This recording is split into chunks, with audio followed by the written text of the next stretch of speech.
going to show you how to create an interactive workflow today. These are so flexible and awesome. So with most things in Flowdesk, we want to first create a segment that we're going to attach our subscribers to. So if we go to the segments tab and click new segment, I'm just going to name it test.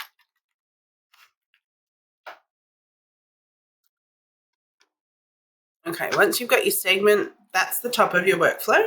So you cannot create a workflow without a trigger, and the trigger is somebody being added to a segment. So come across to workflows, and then let's do new workflow.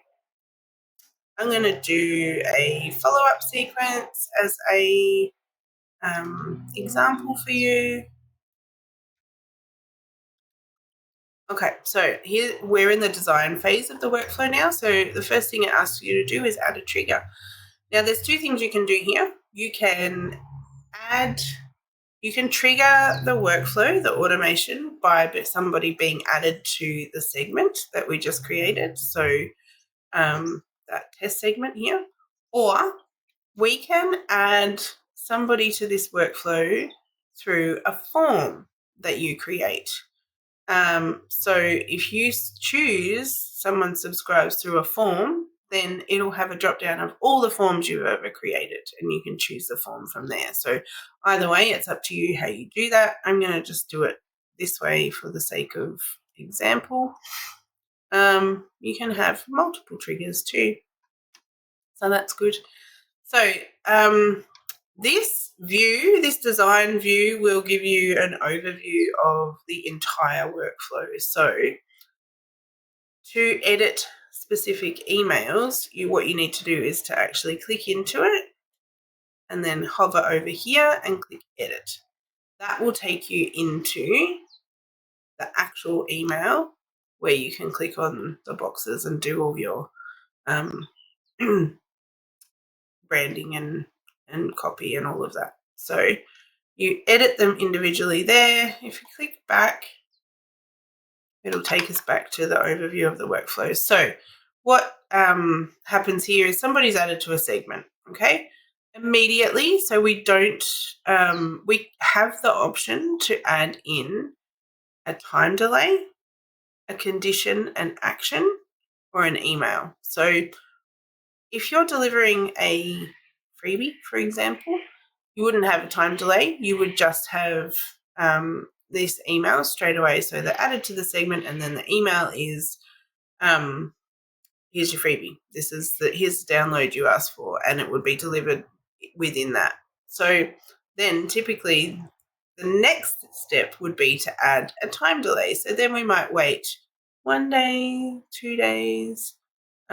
You can make it a certain day of the week. If you're running a launch or something like that, that has to be timed specifically and a certain time of the day or for a specific day of the year. So if you want to, I don't know, shout out like an Easter promo or Black Friday or something like that, that's where you can put those time delays into your workflows.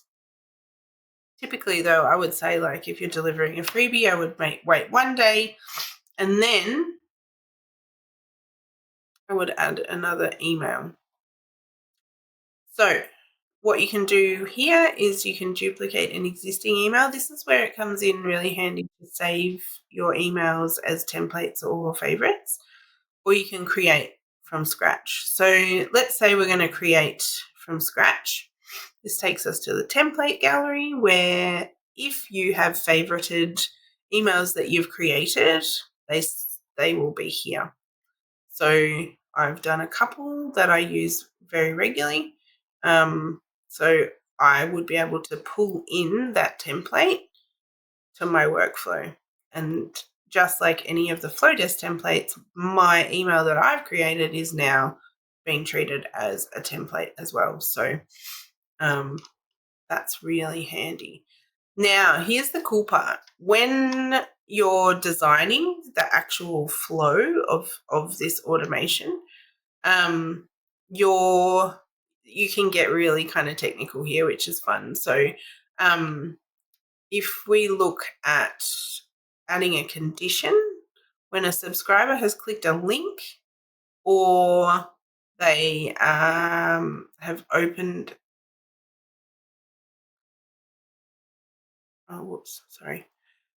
So this sends them on one of two paths. So if they open an email workflow and then they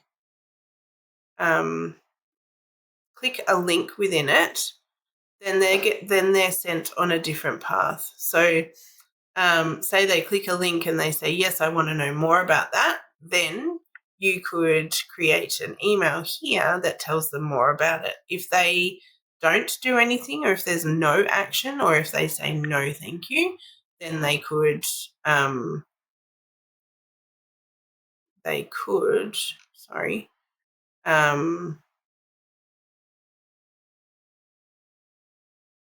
be removed from a segment, or you could just make them end the workflow. So if we get rid of this, and then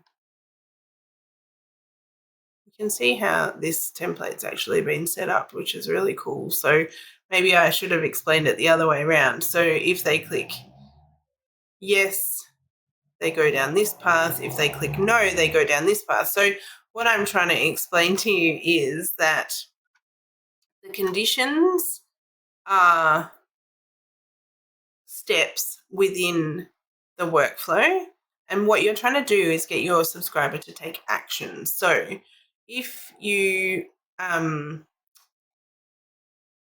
you need to decide on the steps, or the options that you're giving them, so option 1 and option 2, and then where that sends them. So it really is a miniature customer journey that you're designing to get to know your audience better. So this is where it comes in really handy to think about how important your segments are, what your segments are titled, so that you can really keep track of your audience, what their interests are, what resonates with them, what kind of content they want to receive, all that kind of stuff. So this is really what this workflow is doing. So they're opting in for a lead magnet, they're receiving the lead magnet, then a day later you're sending them another email, and then within this email they have so the condition here is if they opened it. If they opened this email, then these things happen. You could change that condition to if a subscriber has clicked a link. So what needs to happen to make that work is that the links within this email need to be created. So this will scan your email. If we go into this email, I'll go in and edit it. So see this? This is a link to download my checklist. And there's also, well, that's the only thing actually that you can click in this email. So if we go back out to the condition, then the condition, when a subscriber has clicked a link, and the link is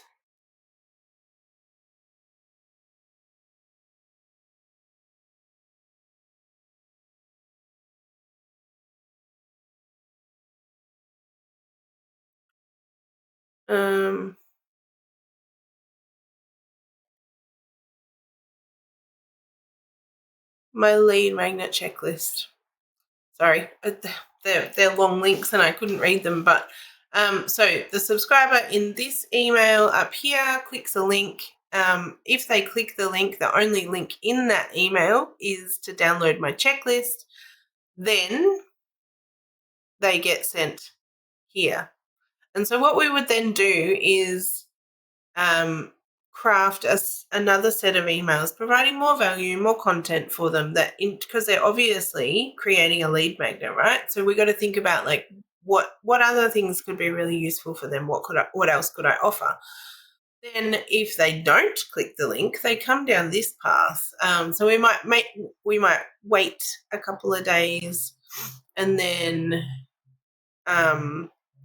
we might send another email. If they don't click that, then we put them on this exit workflow. One thing that's really good to know about this step is that if you don't have the exit at the end of the workflow, the subscribers remain in the workflow and it doesn't end. If you add another element to the end of this, so say we here put another email and we didn't have this exit originally, then anybody still sitting in this workflow will actually get that email, whether that's added in a week or 2 weeks or 3 months down the track. If you go, oh, yeah, I've got a really juicy piece of content I want to add to that workflow, and you add it in at the end, if you don't have this exit piece on the end of a workflow, then everybody that's sitting in there will get this last email. So it's really important to like kind of complete the workflow that way. Okay, I hope that has been a very brief overview of how to create interactive workflows. Another way that I'm about to make another video on is being interactive within the emails. So this is an interactive workflow. Watch out for my next video, which is going to be interactive emails using polls and things like that. So that's another really great way to engage with your audience. Any questions? Leave me a comment, let me know. Thanks.